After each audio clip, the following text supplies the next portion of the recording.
Oi pessoal, eu sou o Valê. E eu sou a Mari do Lenda Contra a Capa e hoje tem início nosso especial de fim de ano. Nessa época do ano já é tradição aqui no Lenda Contra a Capa escolher as nossas melhores leituras do ano e também eleger quais são as nossas maiores expectativas para o ano seguinte. Mas no primeiro vídeo do especial o que a gente faz é contar pra vocês como foram as leituras dos livros que no ano passado nós tínhamos elegido como as nossas maiores expectativas para esse ano. E é com esse vídeo que a gente abre o especial hoje.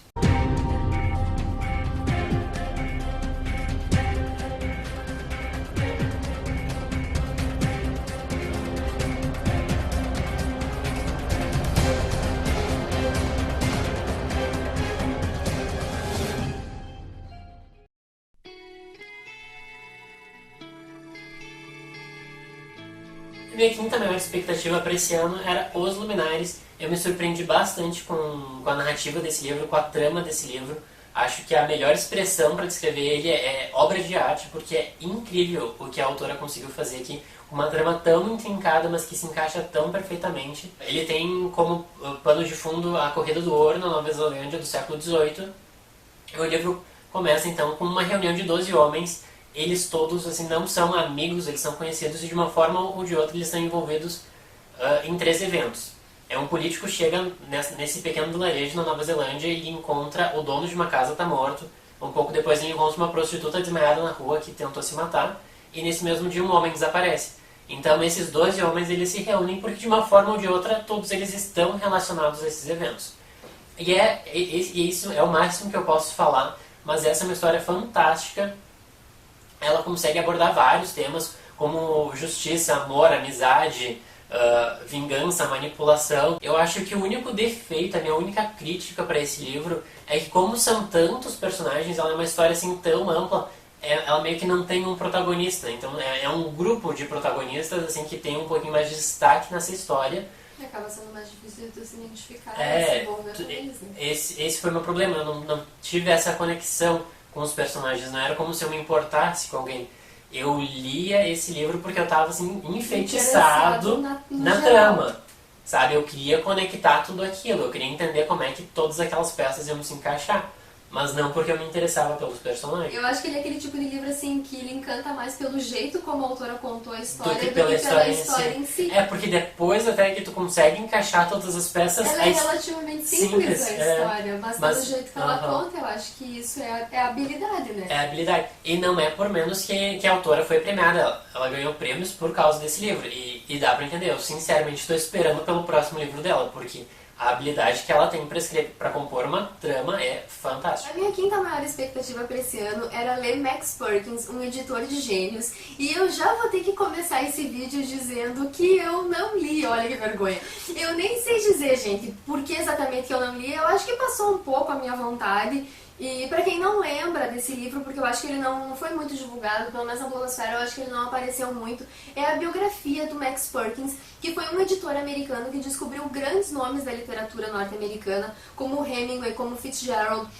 São 2 escritores que eu gosto muito, então eu me interessei em ler a biografia desse cara, que eu acho que tinha, de certa forma, uma visão à frente do seu tempo, porque isso foi numa época em que esses autores não conseguiam ser publicados. O Hemingway, por exemplo, tentava vender seus contos para revistas e para publicações assim, e não conseguia, ninguém se interessava em publicar o que o cara escrevia. Ele conseguia algumas coisas fora dos Estados Unidos, principalmente na Alemanha, e ganhava uma miséria por isso. O Fitzgerald também, quando ele publicou O Grande Gatsby, o Max Perkins era o cara que ligava pra ele e dizia assim: olha, tá recebendo ótimas críticas, mas não tá vendendo nada. Mas mesmo assim, esse cara indo contra a maré, reconheceu a genialidade desses autores e levou eles pro mercado e levou eles a ser publicados. Esses autores faziam uma coisa diferente do que era feita naquela época e como que esse sujeito então enxergou que ali existia tanto potencial. O Hemingway tem Pulitzer, tem Nobel, quer dizer, é um dos grandes escritores da literatura mundial e ninguém valorizava, mas o Max Perkins sim. Só que biografia também tem aquela coisa... Eu acho que não é sempre que a gente tá no clima pra uma biografia, né? E esse ano que passou, eu li várias coisas que eram biográficas, então eu acho que era uma coisa que... Tu já tava meio saturado. Mas é um livro que se eu tiver oportunidade eu ainda gostaria de ler, porque eu acho que deve ser uma personalidade bem interessante.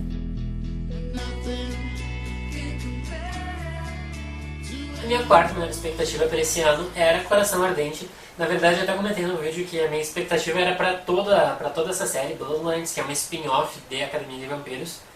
E eu consegui terminar de ler essa série esse ano. Eu gostei bastante da série, mas eu me decepcionei um pouquinho. Esse livro, claro, eles não são livros ruins. É a Richelle. Todas as características da narrativa da Richelle estão presentes. Então é aquela coisa, tu começa a ler e tu não percebe o tempo passar, tu mergulha naquela história.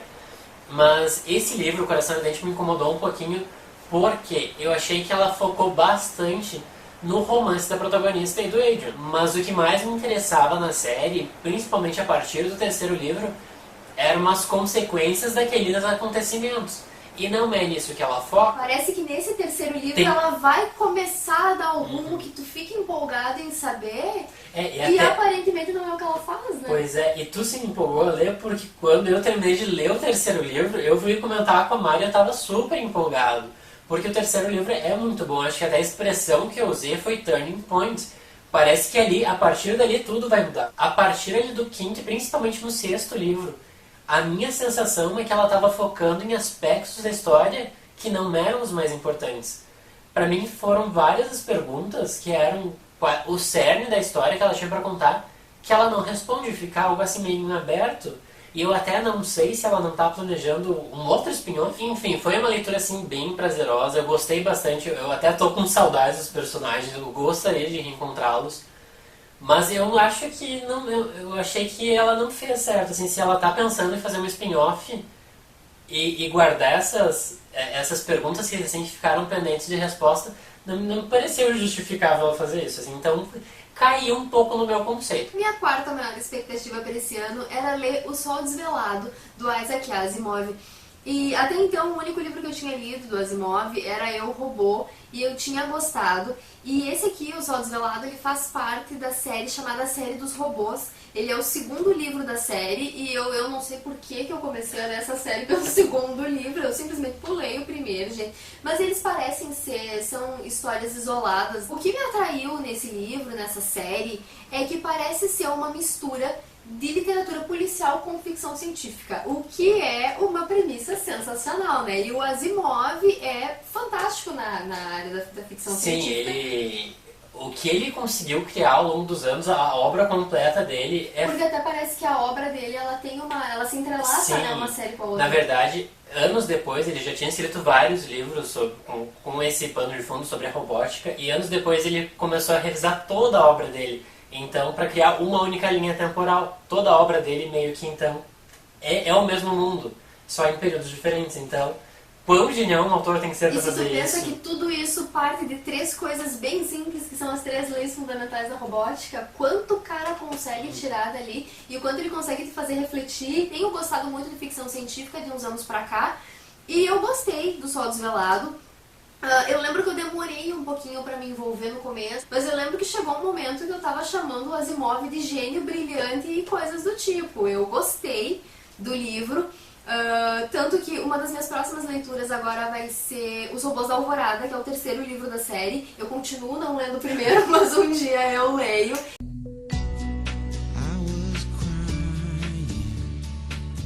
Minha terceira maior expectativa para esse ano era O Festim dos Corvos. Esse é o 4º livro da série As Crônicas de Gelo e Fogo. De novo, eu li o terceiro livro da série, que foi A Tormenta de Espadas, e eu tava muito empolgado. Eu acho que foi o melhor livro da série. Então eu tava assim, com muita expectativa para ler esse livro por causa do terceiro, que tinha prometido muita coisa. Me decepcionei também, gente. Acreditam? Eu acho que esse é o pior livro. Eu não sei o que aconteceu com Marte. Na verdade, eu sei. Teve 2 graves problemas aqui. Pra quem não sabe, a história do 4º e do 5º livro é a mesma história. Só que o Martin percebeu que aquele livro ia ficar muito comprido. Então ele tinha... mais comprido que isso, gente. E ele percebeu que ele tinha 2 opções. Ou ele dividia o livro no meio, e o 4º livro então não teria um fim, ou ele contava a história inteira da metade dos personagens. Então é isso que acontece. A gente não encontra todos os personagens nesse livro. Qual que foi o meu problema? Todos os personagens que eu gosto, os meus personagens preferidos, aqueles que eu mais me importo, não apareceram. E o único que eu gostava ficou uma mala. Aí não tinha salvação. E um outro fator que me desagradou bastante é que o Martin, Ele tem uma narrativa assim bem descritiva, mas eu achei que nesse volume ele se superou. E chegou um momento que eu tava me arrastando naquela leitura e eu não aguentava mais ver esse livro na minha frente. E sobre o desenvolvimento da história em si, eu também não gostei muito. Mesmo que eu não tenha assim, muita afinidade com essa parte dos personagens, eu não vi assim, muita evolução na história, sabe? Achei que ficou algo mais parado. Enfim, me pareceu que é aquele livro ponte, sabe? É uma transição para alguma coisa que está por vir. Enfim, me decepcionei. E a minha terceira maior expectativa para esse ano era ler algum livro do Cornell Woolrich. Isso porque no ano passado eu li Janela Indiscreta e Outros Contos e gostei muito e fiquei super curiosa para ler mais alguma coisa dele, qualquer coisa dele. E o que eu li foi A Noiva Estava de Preto. Eu gostei do livro, mas eu confesso que eu não gostei tanto quanto eu esperava. Eu não sei se de repente o Woolrich é um daqueles autores que se sai melhor nos contos do que nos romances, mas uma coisa que eu tinha gostado muito no Janela Indiscreta e Outros Contos é que em todas as histórias, se eu não me engano são 5 histórias, todas elas curtinhas, assim, em torno de 40 páginas, todas elas são muito surpreendentes, porque mesmo num espaço tão curto de narrativa, ele consegue te levar para um lugar que tu não espera. Todas têm um ritmo acelerado. E a condução de A Noiva Estava de Preto, ela é muito diferente. O livro é dividido em 4 partes e todas elas têm meio que um roteiro, digamos assim. O que a gente sabe, o que o leitor sabe, é que existe uma mulher que está mirando em alguns homens e matando esses homens. Então cada uma dessas partes é dedicado a uma das vítimas. E esse roteirozinho que eu digo que ela segue é que a primeira parte apresenta essa mulher, na segunda parte é quando ela se aproxima do cara e efetivamente mata ele, e a terceira parte é quando a polícia chega pra investigar. Então quando tu vê isso na primeira parte, é legal. Quando tu vê na segunda parte, também é legal porque tu percebe que ele vai seguir mais ou menos do mesmo jeito. E a gente está acompanhando a mulher, então o mistério da história não está em descobrir quem é que está matando. E no momento em que aquele homem aparece, a gente sabe que é ele que vai morrer. Então a gente sabe quem vai morrer, a gente sabe quem vai matar. O que a gente não sabe é o que está movendo essa mulher. Então quando ele chega na segunda parte, tu vê que ele vai seguir pro mesmo caminho, é legal. Quando chega na terceira, começa a dar aquela sensação de que ele está reaproveitando. Exatamente. E quando chega na quarta, que é a última, acontece mais ou menos a mesma coisa, mas aí a gente vai ter o desfecho e vai entender por que então que essa mulher está matando esses homens. Não é que o livro não seja bom, o livro é bom, eu gostei, a história é boa, e o que é... Uma coisa que me surpreendeu é que, assim, parando pra pensar, desde a primeira página já dava pra saber por que ela tava fazendo isso. Mas é aquele tipo de livro que tu lê pra ver a coisa acontecer, porque ele sabe contar. O Woolrich, ele tem uma narrativa que ela é muito direta e muito objetiva, mas ela é muito visual, então é uma história que tu enxerga. Inclusive, enquanto eu lia, eu lembro que eu pensava que essa história teria sido um ótimo filme do Hitchcock, até porque eu descobri o Woolrich por causa de um filme do Hitchcock, que é o Janela Indiscreta. E A Noiva Estava de Preto virou sim um filme, mas ele foi dirigido pelo Truffaut. E o que eu descobri depois é que ele foi justamente uma homenagem do Truffaut ao Hitchcock, porque o Truffaut era um grande admirador do Hitchcock. Eu assisti o filme, mas eu até não gostei tanto assim. Mas eu acho que a história, ela é boa, eu acho que tanto no filme quanto no livro, a história, ela é boa, só eu não sei explicar, parece que faltou alguma coisinha pra ela funcionar melhor ou pra ela encantar mais, pra ela ter aquela tensão, aquela adrenalina que os contos do Woolrich tiveram naquele outro livro. Não chegou a ser uma decepção com o autor, eu ainda pretendo ler outras coisas dele, mas também não foi tudo que eu esperava.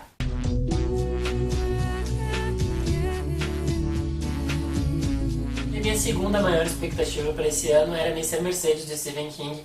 Eu estava esperando que a editora Suma de Letras fosse lançar esse livro ainda esse ano, mas eles confirmaram apenas para o ano que vem. E também fica para o ano que vem a continuação de Mr. Mercedes, que é Finders Keepers. Então minha expectativa continua, mas eu faço leitura só ano que vem. E a minha segunda maior expectativa para esse ano era ler Sobre Meninos e Lobos, do Dennis Lehane, que era um autor que eu já tinha lido alguns livros, eu tinha lido 3 livros do Lehane, e me incomodava um pouco como, mesmo sem apontar defeitos nesses livros, eu não tinha gostado mesmo de nenhum deles.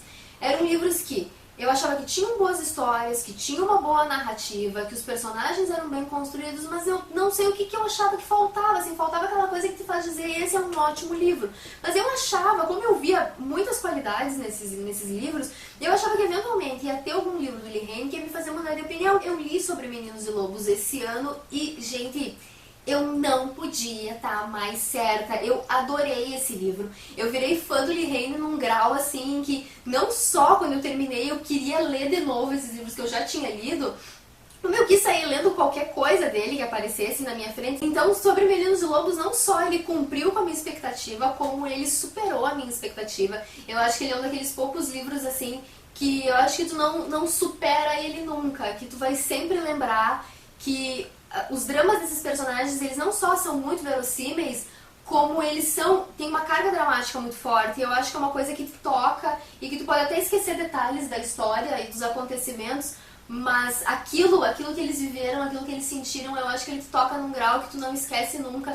Então é um livro fantástico que fez então com que eu finalmente virasse fã do Dennis Lehane.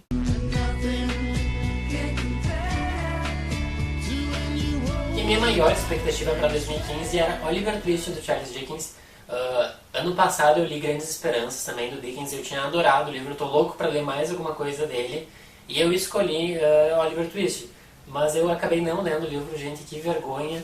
Mas eu tenho uma boa desculpa. Eu tinha escolhido o livro porque eu tinha visto no final do ano passado que ele ia ser lançado esse ano pela editora Landmark. Mas aconteceu que eles adiaram a publicação, vai ser só em 2017, se eu não me engano. E a única outra editora que publicou esse livro foi a editora Edra. Mas o que aconteceu com essa publicação? É uma tradução híbrida e eu achei um negócio muito estranho. O Machado de Assis começou a fazer a tradução de Oliver Twist, só que ele não terminou. Então a editora Edra pegou essa tradução parcial do Machado e um outro tradutor continuou. E daí estava na contracapa que esse outro tradutor tentou manter o estilo do Dickens na narrativa e o estilo de tradução do Machado. Não deve ter funcionado bem. Me pareceu que é uma tradução à la Frankenstein, sabe? Então eu não vou ler isso, eu prefiro esperar até ver uma tradução em que eu tenho uma certa confiança. Então, fiquei a ver navios com a minha maior expectativa pro ano. E a minha maior expectativa para esse ano era conferir sobre a escrita do Stephen King. E antes de eu dizer qualquer coisa sobre o livro, gente, deem uma olhada nisso. São 23 post-its colados num livro que tem o quê? Umas 250 páginas, eu acho. 250 páginas. É muita marcação, o que significa que eu gostei muito desse livro. Para quem não conhece sobre a escrita, ele é uma espécie de autobiografia do King. Na verdade, ele é dividido em duas partes. A primeira parte é uma espécie de autobiografia. Ela não segue exatamente uma ordem cronológica, é uma coisa bem informal, eu diria. É o King contando alguns episódios da vida dele, algumas coisas que foram importantes, que foram marcantes para ele e que ele acredita que influenciaram de uma forma ou outra a carreira dele como escritor. E a segunda parte do livro, aí sim é realmente sobre a escrita, é a maneira como King enxerga a arte de escrever, de contar histórias. São dicas dele a respeito de construção de parágrafos, de elaboração de histórias, de criação de personagens. Então ele é bem... São duas partes bem diferentes. Eu gostei muito porque as duas coisas me interessam. Tanto o King, eu sou fã do King, então é claro que quem gosta do autor, admira ele, vai se interessar por ler a biografia e conhecer esses eventos que levaram ele a ser quem ele é. E eu também me interesso muito pela parte da escrita, porque eu escrevo e com quem melhor para ensinar alguns truquezinhos do que Stephen King. Então eu gostei muito do livro e ele tem, claro, ele foi escrito pelo King, não é só sobre o King, ele foi escrito pelo King. Então mesmo sendo uma coisa assim mais biográfica, ainda assim ela mantém, a narrativa dele mantém a característica que a gente conhece do King. Então é um livro muito difícil de largar, eu lembro que eu devorei ele no final de semana, eu não queria largar. E eu só tinha que largar de vez em quando para pegar o meu bloquinho de post-its e fazer isso que vocês viram aqui. Mas eu adorei o livro. Bom, pessoal, então a gente espera que vocês tenham gostado dessa primeira parte do nosso especial. E a gente vai deixar no post os links das resenhas que a gente citou durante o vídeo. E nos próximos dias já vai ao ar a segunda parte do nosso especial e nela vocês vão saber quais foram as melhores leituras que nós fizemos no ano de 2015. Como sempre, não se esqueçam de se inscrever no nosso canal no YouTube. É isso, pessoal. Até o próximo. Até! Stay tuned for Saints for our next episode. Fazia muito tempo que um livro clássico não me envolvia tanto. A gente fica horrorizado. Eu acho que esse livro chega a ser um choque de realidade. Porque eu esperava, como eu disse, só mais um Young Adult, e ele acabou se tornando um dos meus livros preferidos do gênero.